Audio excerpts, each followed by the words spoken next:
Alô e salve, salve, criaturas, meninos e meninas, senhoritas e senhoritas, pessoas, como vocês estão? Vocês estão bem? Vocês estão legais? Espero.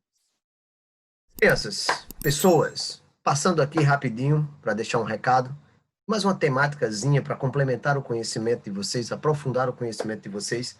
Temática dessa passagem rápida, movimentos supremacistas brancos nos Estados Unidos da América.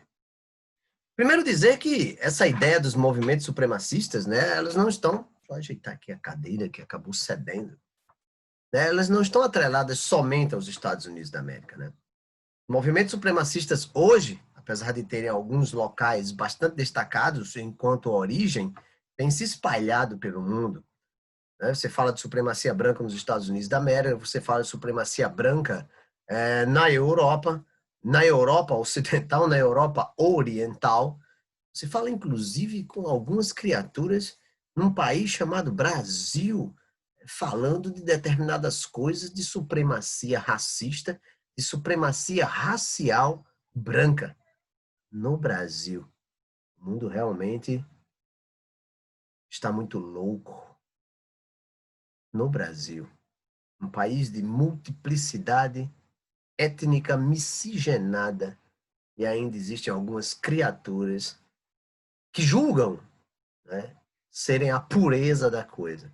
Mas isso aí é para outro momento, se for o caso, não é para agora, só para alertar que, e para dizer que o movimento supremacista ele não está mais apenas e tão somente centrado nos países mais ao norte e nos territórios mais à Europa Ocidental. Tem se espalhado pelo mundo, como muita coisa boa também tem se espalhado pelo mundo, muita coisa ruim tem se espalhado pelo mundo a reboque das frustrações, né? Se você for entender os movimentos supremacistas de todos os tempos, você vai encontrar um elemento comum. E esse elemento, ou os elementos, estão centrados nas frustrações, frustrações econômicas, frustrações ideológicas, frustrações políticas, frustrações provocadas por um aumento dos fluxos migratórios, e aí você volta ao ciclo econômico da coisa, né, com maior participação ou menor participação de determinadas parcelas populacionais nacionais, e aí você tem uma multiplicidade de coisas. O mundo já passou por isso várias vezes, essa não é a primeira. Agora, o que nos causa espanto é que estamos no século XXI, e em pleno século XXI, sociedade evoluída em termos tecnológicos, mas não totalmente evoluída evoluída, né? Em termos de convivência, em termos de tolerância, em termos de aceitação do contrário. Isso é muito triste, em se tratando disso. E aí eu lembro Milton Santos. Seria isso a humanidade? Ou seria isso um projeto de humanidade? Humanidade é essa que se diz evoluída e realmente, tecnologicamente, ela é muito evoluída, mas em termos comportamentais, ela não consegue evoluir. E parece que está dando passos atrás, revivendo determinadas dores, rancores, ranços do passado. Mas é como dizem alguns especialistas, o passado às vezes se torna presente, mudando aí o período, mudando uma ou outra nuance dos questionamentos, mas a coisa volta sempre à tona, e principalmente em relação a essas frustrações que trazem esses comportamentos ditos puritanos, conservadores, né, tradicionalistas, mas à linha da conservação. E aí, falar um pouco e rapidamente, né, sobre os Estados Unidos da América, país que eu disse lá no início da minha fala, não é o único, mas é um país que tem se destacado muito nessa coisa da volta de determinados movimentos de questionamento da migração, de questionamento do papel do negro, de questionamento do papel do latino, da aceitação do negro e do latino, e dentre outras, né? Chamar a atenção aqui de vocês que os supremacistas, quer sejam europeus, quer sejam norte-americanos ou em outra territorialidade que se identifique com a coisa, né? Com a pauta que se apresenta nos Estados Unidos, que se apresenta na Europa Ocidental e Oriental, eles não são apenas e tão somente questionadores raciais. Muito cuidado com isso. Ao mesmo tempo que eles questionam a coisa racial, eles também questionam o comportamento sexual, eles questionam, né, a participação das migrações, das correntes migratórias, né, agregando glebas populacionais em seus territórios. Então, ficarmos aí muitíssimo alertas a respeito desses movimentos supremacistas que, num segundo plano, né, por trás da sua pauta principal, eles também são contra a comunidade LGBTQI+, eles são contra a comunidade latina ou os latinos, eles são contra os africanos. E lembrar aqui que africano não é só preto, que já seria um preconceito pensar a África apenas e tão somente África negra, né, como se chamava no passado, abaixo do deserto do Saara. Né, tem a África saariana, que antigamente era concebida como a África branca. De repente, contra os africanos, não só os africanos abaixo do Saara, subsaariana, como também os africanos do território saariano, da parte norte da África. E aqui eu trouxe, né, umas imagens para você dar uma olhadinha, né, a respeito desses movimentos, né, o mais famoso deles é a KKK, a Ku Klux Klan, que foi fundada aí enquanto movimento supremacista, se não o primeiro, pelo menos o primeiro mais reconhecido e mais organizado, na segunda metade do século XIX.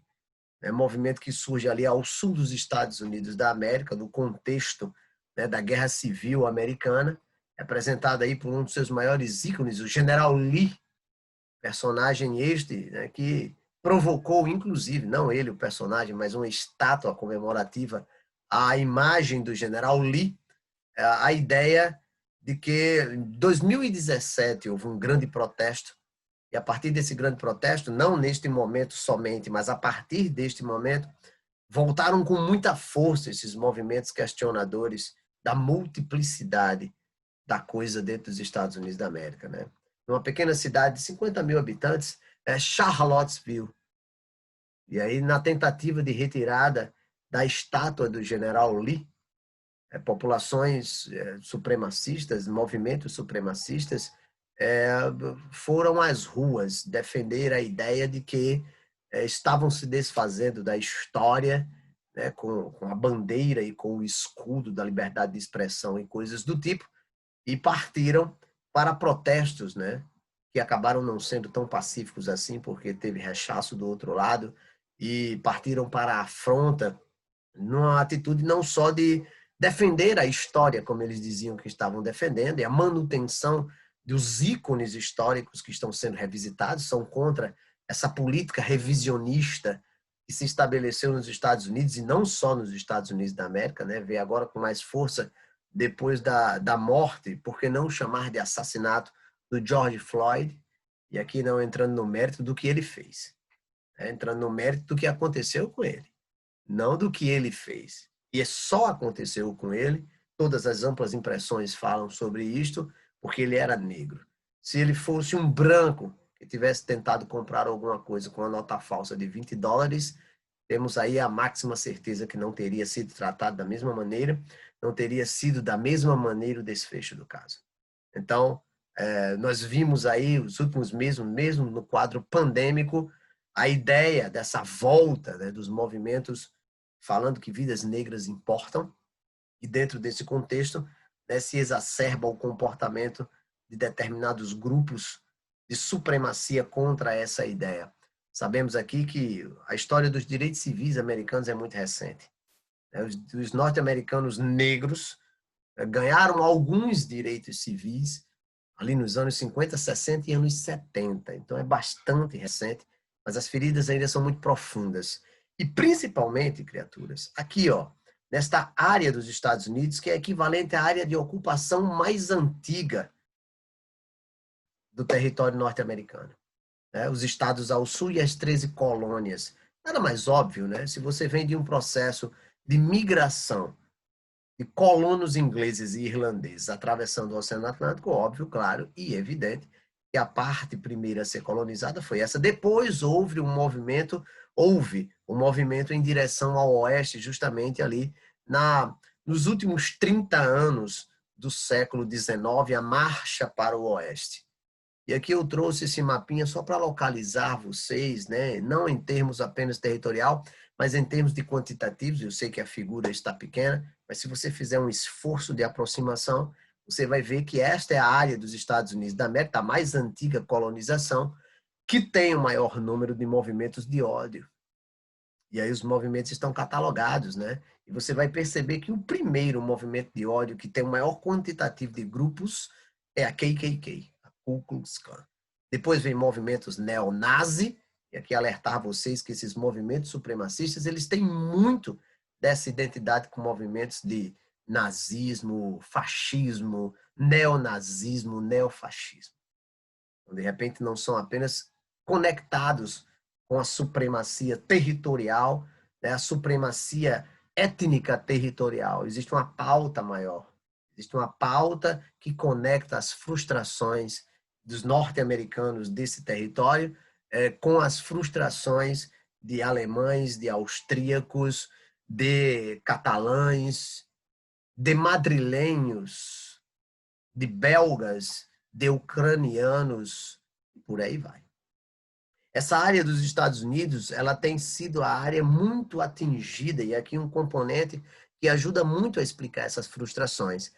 Desde os movimentos de perda de desindustrialização norte-americana, nos anos 70 e anos 80, 90, esse é o território dos Estados Unidos, chamado das velhas economias, né? As indústrias e as atividades que surgiram ali entre a primeira e a segunda Revolução Industrial, é o território dos Estados Unidos que tem mais sofrido com desemprego e com deslocamento de empresas para outros territórios, principalmente a Ásia.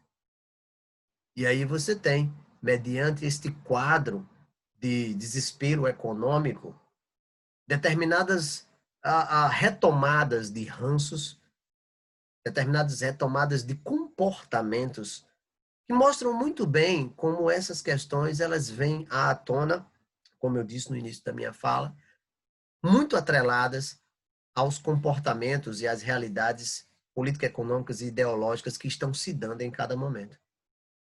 Então não é de se estranhar que hoje, apesar do avanço das sociedades, não é de se estranhar que hoje, apesar do nível e do grau de a modernidade no qual nós nos encontramos enquanto sociedade global, esses comportamentos que remetem a séculos atrás estejam também de volta, porque sabemos que este processo global, ele não é isonômico, ele não é equilibrado.